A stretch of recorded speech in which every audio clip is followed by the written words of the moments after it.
Hey everyone, this week's assignment is based in the ideas of foreground and background and objects receding or descending into space. So, again, go back, watch the PowerPoint. It will give you more context for those terms. Even if you're already familiar with them, just go back and look. There are also some artist images that give some pretty good examples of how to handle and think about space. So for this week's assignment, we're going to take the concept of the still life, which we've done a lot in class. You've done once at home now. And we're going to think about the still life in context of its environment or of a potential environment.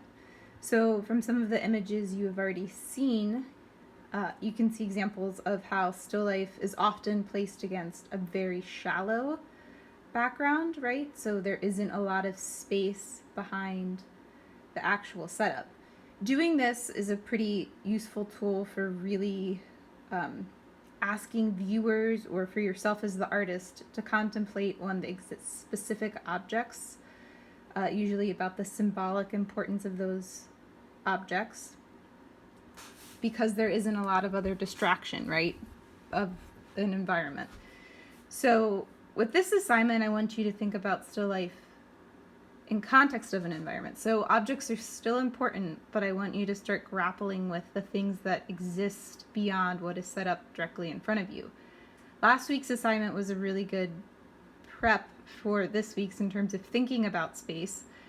But for this one, I want you to find or set up a still life in receding space. So I want you to include an environment that has depth, that has a significant amount of depth behind your still life setup.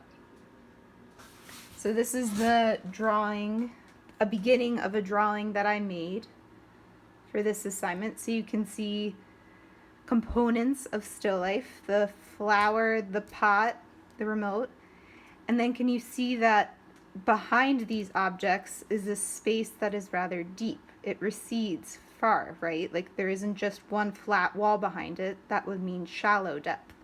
This has a lot of depth, moves back. And so please choose objects, think about them, think about ones that could point towards a narrative or a story, objects that are interesting to you and that you want to spend time drawing, and place them in the context of an environment with depth. Please do this on the larger drawing paper that I had you order for this portion of class. I want these to be bigger drawings. You can also cut down the pads of paper that you had from class in half. You can use whatever drawing tool you like for this assignment. I used graphite, but I want you to spend a lot of time working on these. I want you to use what you know about perspective, right? As these are moving back in space, you'll probably have to think about at least 1 point perspective to handle the angles of the lines, right? How they all move towards 1 point if it's 1 point perspective. Yeah, so spend time getting down a really good drawing of your still life with receding space or with the depth behind it, and then spend a lot of time working into it with value. I want these to be very developed drawings. That means totally fleshed out.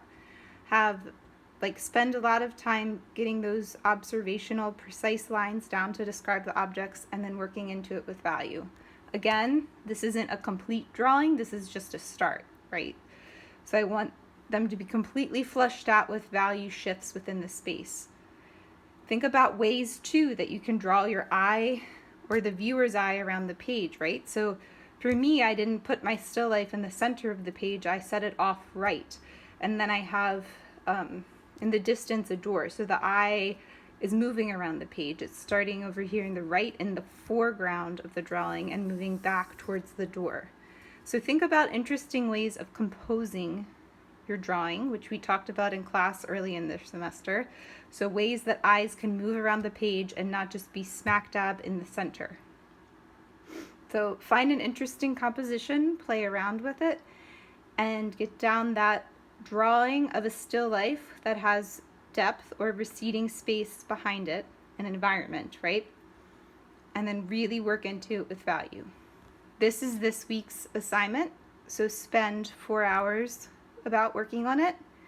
Really try to do that. It's evident when you're not spending that time on these drawings. I'm giving you this much time because I want you to have the opportunity to really push and finish and complete these drawings, okay? So this is a good opportunity to really feel like you have a finished piece. Please take advantage of it.